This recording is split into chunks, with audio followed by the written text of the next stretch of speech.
tá com a corrupção do clero e a hipocrisia. Eu quero ser padre mesmo, né? Porque já que eu tô gostando de outra pessoa. O crime do Padre Amaro. Olá, queridos ouvintes do podcast de Camões e Clarice. A nossa conversa de hoje é sobre a obra O Crime do Padre Amaro, de Eça de Queiroz.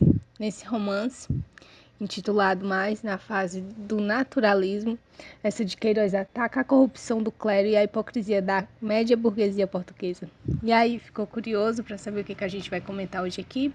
Então é só continuar ouvindo. Como de costume, vamos começar falando, né, do início da obra, né, da publicação. Foi lá por volta de 1875 essa primeira publicação. Não é algo muito certo, né, mas é uma data próxima. Como o próprio nome do romance já diz, O Crime do Padre Amaro, essa obra vai denunciar a corrupção dos padres que manipulavam a população a favor da elite da época. Porque imagine aí, uma sociedade em que a religião tinha uma grande importância para os cidadãos e as pessoas confiavam muito nos padres. A quem era da igreja era o certo, o que o padre dissesse para mim, eu vou fazer porque ele é padre, né? Então, muitos padres se aproveitavam dessa boa fé dos fiéis e manipulavam as pessoas mesmo, né, a favor da elite. Então, colocava as pessoas mesmo a acreditar em tudo que a elite ali dizia. Essa de Queiroz, ela inaugura um estilo próprio de estética de realismo e naturalismo em Portugal. Por quê? O realismo ele veio antes, né? Então, ele trouxe já essas prévias do que a gente ia ver no naturalismo. Pois assim como no naturalismo, esse romance, essa obra, vai se caracterizar pelo combate a esse idealismo romântico, que a gente vê até no realismo também, né? Essa questão de oposição ao romantismo, né? Aquilo que era romântico. Então a gente vai perceber isso também no naturalismo, na obra. Teremos também uma visão mais crítica da sociedade. Assim como no realismo já trouxe aí aquele pezinho de criticar a sociedade, no naturalismo isso se intensificou cada vez mais. E por que eu estou falando de tanto de realismo como de naturalismo, né? São períodos que são bem próximos, né? Um se faz depois do outro, né? Então, o realismo, ele meio que iniciou essa demanda de novos pensamentos, né? Enquanto, por exemplo, O Crime do Padre Amaro é intitulado como o primeiro romance da Eça de Queiroz. Pode ter sido antes, né? Mas como a gente não tem tantos registros assim, a gente pode dizer que é o primeiro, né? E assim como no realismo, Eça de Queiroz, ela meio que vem para retirar essa subjetividade romântica, né? Que a gente via bastante no romantismo. Então, o realismo e naturalismo, como o próprio nome da escola literária já indica, busca retratar essa realidade de forma mais objetiva. Então, essa subjetividade, ela ficou lá no romantismo. Isso não quer dizer que venha aparecer em outras escolas, né? Mas na escola em questão, que é o naturalismo, essa subjetividade, ela ficou lá para trás, né? E a gente tem um texto mais objetivo, que busca retratar realmente a realidade como ela é. E como que é essa sociedade daquela época, né? Então, nós estamos falando de um período lá por volta da segunda metade do século XIX.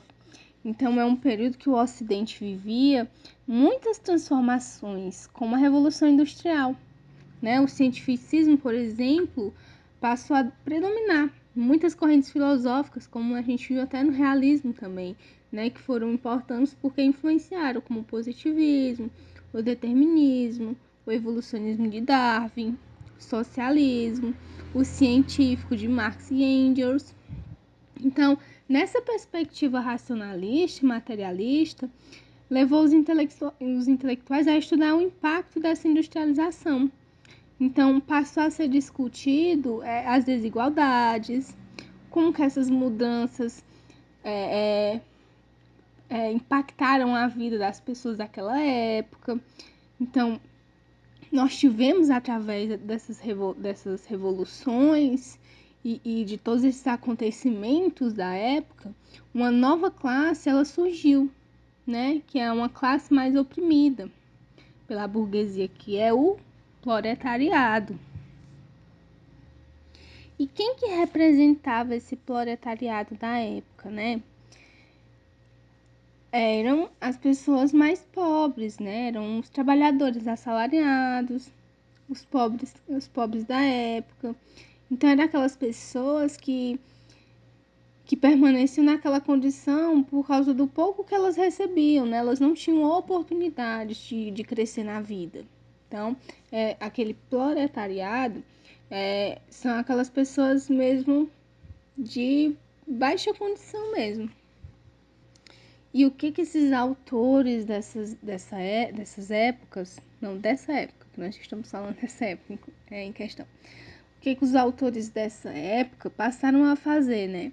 Eles meio que substituíram o chamado romance de entretenimento, né? Que é aquele romance que tem a mocinha, que eram os típicos romances da escola literária romantismo, né? E eles substituíram pelo chamado romance de tese, né? Que era aquele romance que descrevia os problemas sociais, as novas ideias. Então, lá a gente encontrava muita crítica à sociedade, críticas muito autênticas mesmo,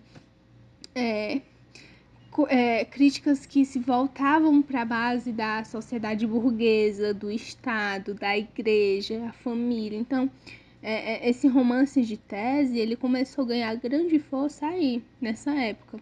E sabendo, né, de tudo isso, adentraremos ao resumo da obra, né? Assim, um resumo bem resumo mesmo.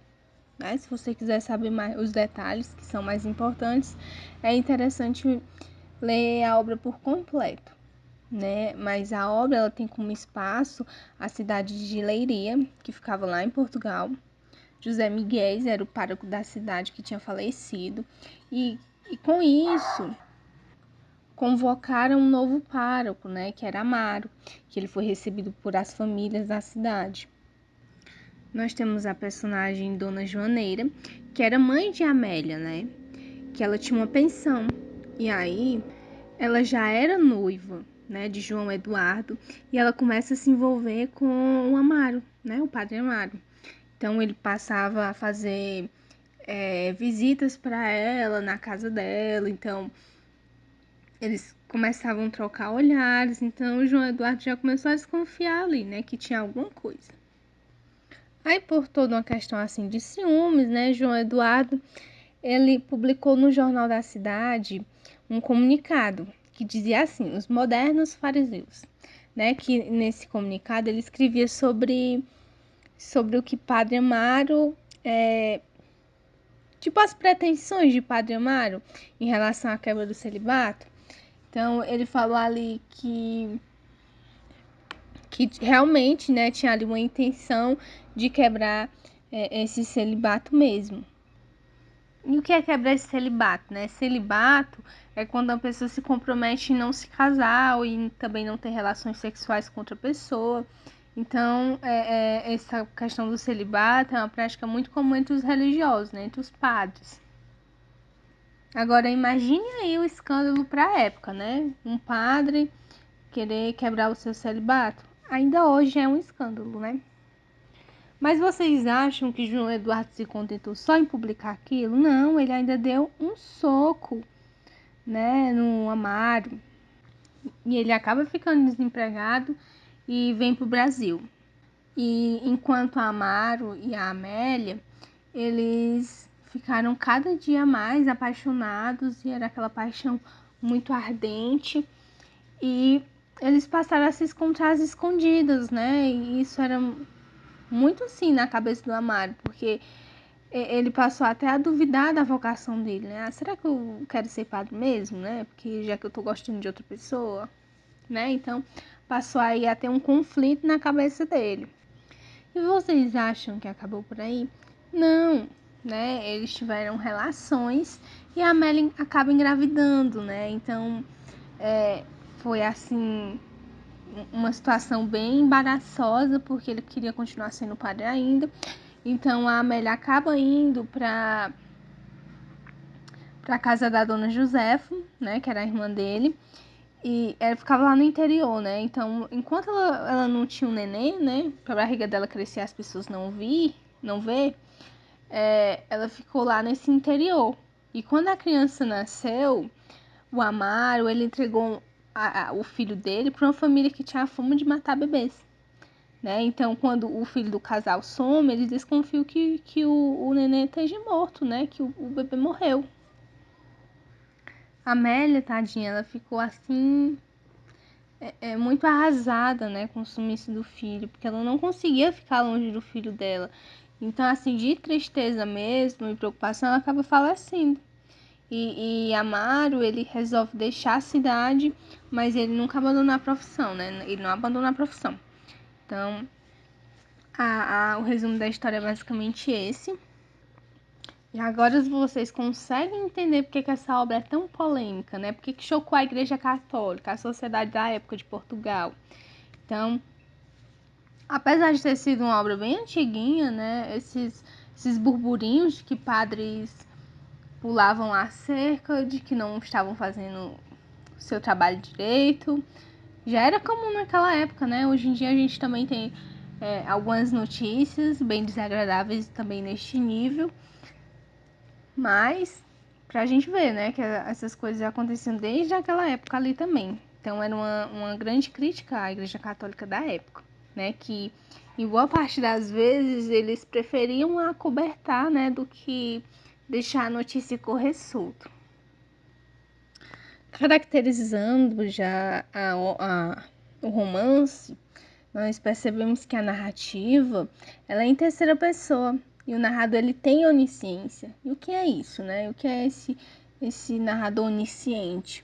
É aquele narrador que conta a história com conhecimento dos pensamentos e das ações dos personagens. Então isso acaba facilitando esse processo de distanciamento entre o autor e a obra. Além disso, os capítulos do livro estão organizados em 25 capítulos que são sem título. Já o tempo e espaço da narrativa, a maior parte dela se concentra lá na província daquela cidade chamada Leiria, então ela era a sede do bispado, né, que foi aonde o padre Amaro conseguiu essa transferência após a morte de outro padre. E esse tempo ele se compreende lá por volta do ano de 1860 e 1870. Então, essa narrativa ela se desenvolve de forma cronológica, né, linear. Apesar de percebemos algumas voltas no passado, né, quando o autor começa a apresentar alguns personagens da história. E também quando o Amaro ele passa a contar a história de como ele se tornou padre, né? Nós temos também o determinismo ali sendo predominante, né? E o que é determinismo? De forma que o homem, ele é fruto do meio em que vive, né? Então, consequentemente, no meio social que está inserido esse homem, isso acaba modelando o caráter dele, né? A personalidade, o comportamento, como ele vai agir. Então, onde ele está inserido, isso vai influenciar em quem ele vai ser.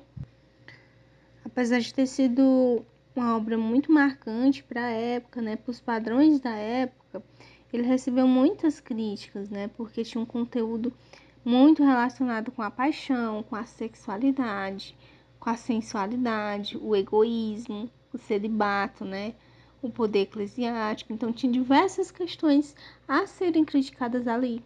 Então, por isso, recebeu muitas críticas. Mas, na verdade, a ideia do autor era mostrar essa hipocrisia, nessa corrupção da época. Porque a igreja ali, ela não era a santinha, não.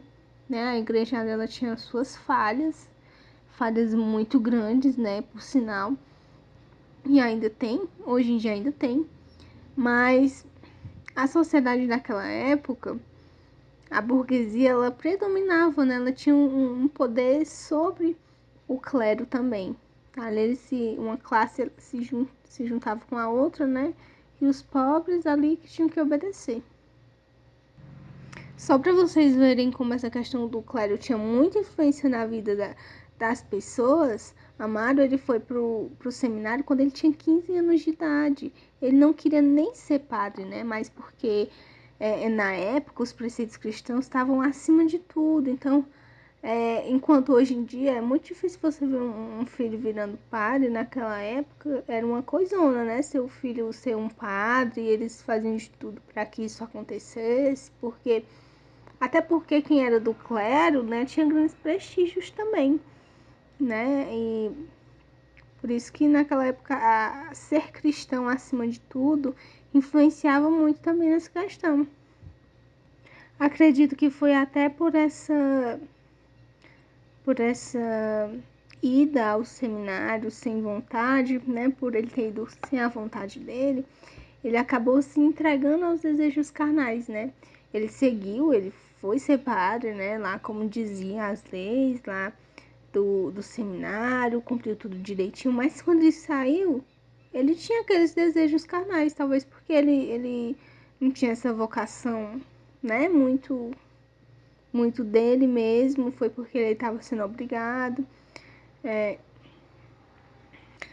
Vale até lembrar que depois que essa de Queiroz publicou essa obra, a Igreja Católica perseguiu, né, ele, porque imagina, né, você falar um negócio desse, a Igreja Católica realmente não ia gostar, né, de nadinha.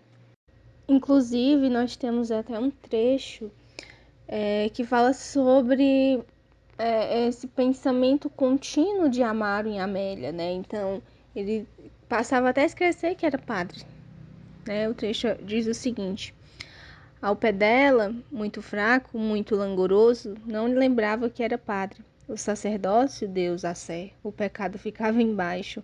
Longe via-os muito esbastidos do alto do seu elenvo. Como de um monte se vêem as casas desaparecer no nervosismo dos vales. E só pensava então na doçura infinita de lhe dar um beijo na brancura do pescoço, ou mordiccar-lhe a orelhinha. Então imagina aí um padre tá pensando todas essas ações ali com desejos sexuais, com desejos amorosos, né, para com a Amélia. Então ele acabava esquecendo que era padre, né, também. Parecia que quanto mais ele prestava atenção na Amélia, menos ele se preocupava com as obrigações de padre. Ele deixava a mente dele consumir por esse desejo, né, pela essa atração. Ele passava até a não temer essas consequências, né? Ele não lembrava nem que era padre, e ele só queria pensar em Amélia, então ele não temia essas consequências divinas, né? Ele acreditava até que isso não era nenhum pecado, né? Ele sentir desejo por ela, ele gostar dela. Ele dizia até que era uma infração canônica, né? E quando ele escreve até uma carta para Amélia, ele dizia até o seguinte: maior pecado cometes, trazendo-me nesta incerteza e tortura, que até na celebração da missa estou sempre com o pensamento em ti. Então isso é bem estranho, né, para um padre dizer. E nisso, né, em todo esse pensamento, nessas essas ações do Padre Amaro, nos leva a observar como eram essas condutas desses padres, né? Então, quando a gente analisa dessa forma, é muito fácil a gente compreender a revolta do João Eduardo, né? Que ele ficou com ciúmes ali de Amélia. E é justamente isso que o autor quer passar para o leitor, né?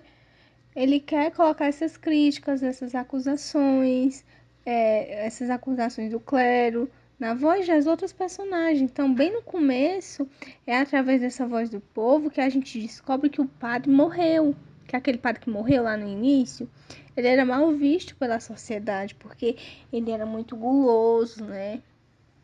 Do mesmo modo, as pessoas depois passaram a saber que Amaro não conquistou aquele cargo ali, ele é um bom padre. Não foi por isso não.